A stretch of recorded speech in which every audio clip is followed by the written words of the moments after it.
All right. Let's get back to the good stuff.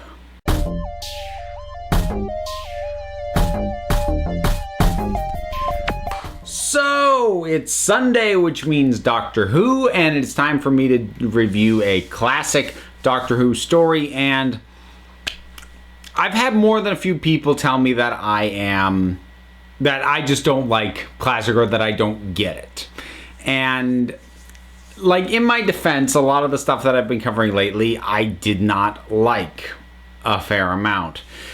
And I think I owed it not only to you folks, but to myself to do a classic story that I knew I liked. Now, my Patreon supporters still voted on this, but I stacked the deck. I only gave them options that were stories that I know I really like, and much to my joy, they picked my favorite classic era story that I've seen so far, possibly my favorite Doctor Who story of all time, and that is the Tom Baker era story, City of Death. Now, before I get into the episode itself, I'll tell you this first. Long before I was a Doctor Who fan, I was a Douglas Adams fan. I love The Hitchhiker's Guide to the Galaxy so much. I not only do I have a copy that is the first 4 books in one volume, it's leather bound. I love Douglas Adams so much. Now, Douglas Adams was the script editor on this, and his contribution to this particular story, the official credit for the writing is David Agnew, but that's a pseudonym. So the original treatment was done by David Fisher, but he wasn't available to do the revisions and the rewrites. So those were done by Graham Williams, who was the showrunner of the time, and Douglas Adams, who was the script editor at the time. And exactly how much of the thing overall is Adams's work, it's hard to say. The general premise seems to have come from Fisher's original treatment and script, but Douglas Adams is, boy, trying to say that name as a possessive, that's tricky. Douglas Adams's fingerprints are all over this, and I love it so much. Like, I could seriously review this story by just sitting here and quoting you my favorite lines from this story. They are so numerous, and Tom Baker delivers them so expertly. He knows when to be dry, he knows when to be cutting, and the other characters get some great lines as well. It has one of my favorite descriptions of the Doctor, particularly Tom Baker's Doctor, where you have some of the villains and one of them goes, "I don't think he's as stupid as he seems," and the other one goes, "My dear, no one could be as stupid as he seems." Like, oh God, I love all this. Okay, let's talk synopsis and premise. So this story kicks off. Initially, we get a flashback. When I say flashback, I mean way back, and we don't get full context for it till a little bit later. But it's most of it is set in Paris. And we have the Doctor and Romana 2, Lalla Ward, traveling through Paris, and they happen to feel like a weird time thing. It's like, what was that? Well, there's a count who is, paying but also kind of forcing the scientists to work on experiments that are causing some weird stuff with time going on. And at the same time, there's also a plot to steal the Mona Lisa that the Doctor gets all wrapped up in. And it's all tied to this Count. The Count, who's our primary villain, played by Julian Glover. Now, folks these days would know him as Grand Maester Pycelle from Game of Thrones. I always think of him first and foremost as Donovan from the third Indiana Jones film, Last Crusade. But he is the Count in this, and he's really good. Julian Glover's a good actor anyway, but he is he is charming when he needs to be. He is gruff and intimidating when he needs to be. He has a sense of presence that helps. He's good at selling what is, at times, some pretty ridiculous lines and things that his character has to go through. And all that works really well. The Doctor and Romana also managed to pick up this sort of detective who is, tracking down some weird stuff that's going on, and he's a bull in the china shop, certainly compared to the Doctor, because this guy's solution to everything is to punch it or break it or knock it out if it's a person, and to the point that to open a wine bottle, he doesn't even bother with the cord. He just breaks the end off of the wine bottle, and to see his way of dealing with things clash with the Doctor's, and then the few times that they actually kind of are able to work together decently, that's great. That's wonderful stuff.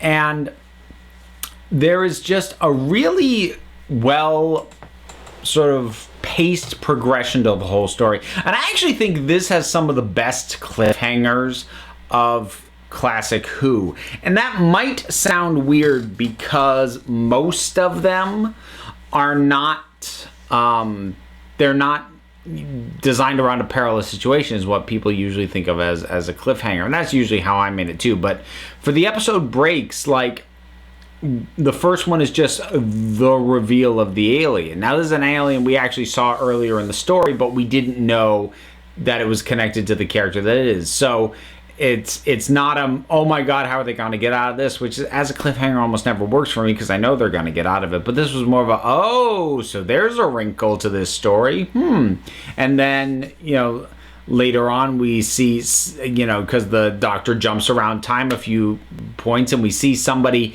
in the past who really shouldn't be there, and that's your cliffhanger. That's a really good, because again, it's I can't wait to see this explained, as opposed to we know they're not really gonna die, which that's my feeling about most cliffhangers. But I really like these ones because they leave you intrigued and wanting to see how does that fit together, which again feels Douglas Adams-esque. His stories for Doctor Who and in general always have an interesting way that everything fits together as you get new wrinkles and new pieces of information that feel weird, and you kind of just want to see what the explanation is. And sometimes it's cool and neat and twisty, and sometimes it's just funny. And there's a really fun layering of things because you've got this stuff going on with time displacement, and you've got an alien, but at the same time you've just got a art heist, and these things should be clashing, but they really don't. If there was one criticism I were to make, it's an asterisk criticism, but I do feel it's worth acknowledging, and it didn't really bother me, but I do feel it's worth acknowledging that I said it's set in Paris, and they did actually go and shoot on location in Paris, and you can tell because there are a number of sequences that are extended longer than they need to be of the Doctor and Romana outside in external locations around Paris. And I appreciate the show wanting to show off the location.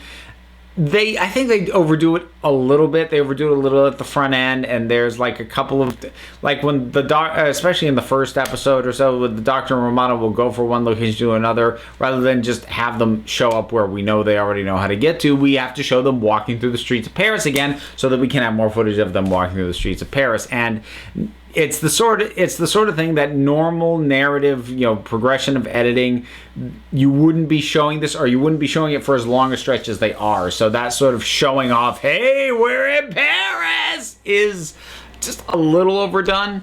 At the very least, though, if I were to compare it to, say, The Two Doctors, where a lot of people pointed out that it was, when I complained about the budgetary restrictions on that one, they pointed out that it was shot on location in Spain. A big part of why I didn't care that it was shot in location in Spain for that story was that there was no reason for that story to be taking place in Spain. It was a completely arbitrary setting. Nothing about the primary story being told had anything to do with that locale. Whereas with City of Death, setting it in Paris is actually relevant because there are plot points involving the Louvre and the Mona Lisa, which is in Paris. So, you know, it actually impacts the story that it's set in Spain, whereas Two Doctors, it was completely arbitrary, which made me hate that resource allocation went to them shooting on location in Spain for no good reason.